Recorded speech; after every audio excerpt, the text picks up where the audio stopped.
Hi, I'm Kinsey Jansen, and as part of my communication theory class, I'm going to talk to you a little bit about expectancy violations theory. I'm not sure if it's in the current edition of the textbook, but it is in this maroon 7th edition. So anyway, what expectancy violation theory, or EVT, is that when we have a conversation with someone, we have certain expectations as to how they will act. We assume they'll stand a certain distance away from us, they'll use a certain body language, things like that.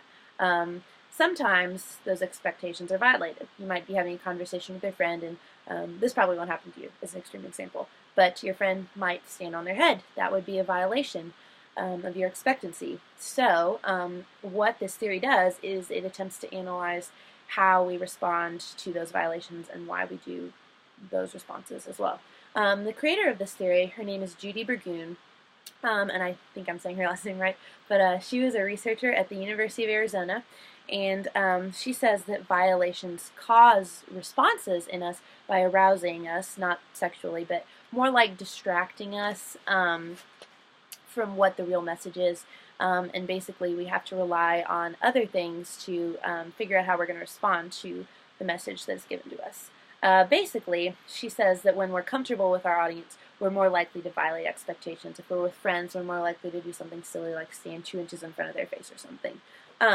When we're with an audience of people we're not sure about, we might be ambiguous on our relationship terms with them. We're more likely to have a higher awareness of the expectancies involved there and the consequences of violating those expectancies. There's 3 core concepts of EVT. The first is the expectancy, obviously, which is what we are projecting to happen. There's 3 ways in which we gauge what we expect to happen in an interaction. The first is context.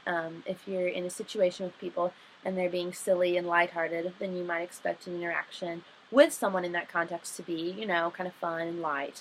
The second way we gauge our expectancies is with relationships. If we are close with someone, we might know how they're going to respond. And then the third way we gauge our expectancies is with communicator characteristics. That's things like age, sex, gender, and I'm sure you could figure out how that would kind of help us to figure out what we would expect. The second core concept of EVT is the violation valence, and that's the positive or negative value of the violation. There's a little wiggle room for error in determining what's positive and what's negative, but mostly the meaning is pretty easy to spot. Like if somebody walks up and you say hi to them and they slap you in the face, then you're probably going to say that that's negative.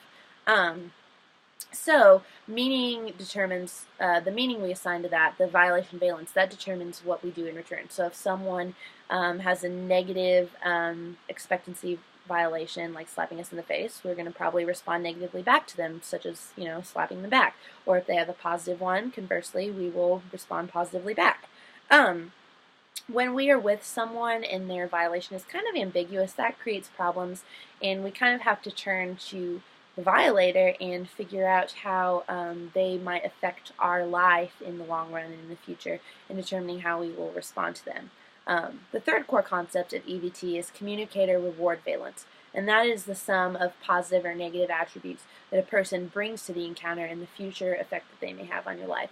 So an example of that might be if you walk into a room and there's a really attractive person there and they're violating your expectancies, you might evaluate how you're going to respond based on how that person, looks, or how they're going to affect your life in the future. If you respond to them positively, they might want to be friends with you, something like that.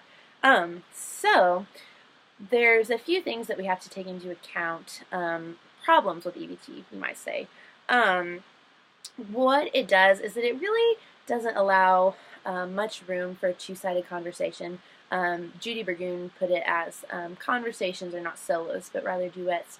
And so we have to realize that we are receiving the message and we're taking it back and we're responding, and then the person on the other side of the conversation is receiving our response and responding back. And so it's really more of it takes 2 to tango kind of thing. So also, EVT is a work in progress. It's come a very long way since the beginning when Burgoon just started researching it. She at first only analyzed proxemics, and she realized that there's much more to expectancy violations than that. And the third problem with EVT is effective the effective versus ethical debate. There's a German philosopher, Immanuel Kant, and he argues that when you communicate, you have an obligation to be ethical.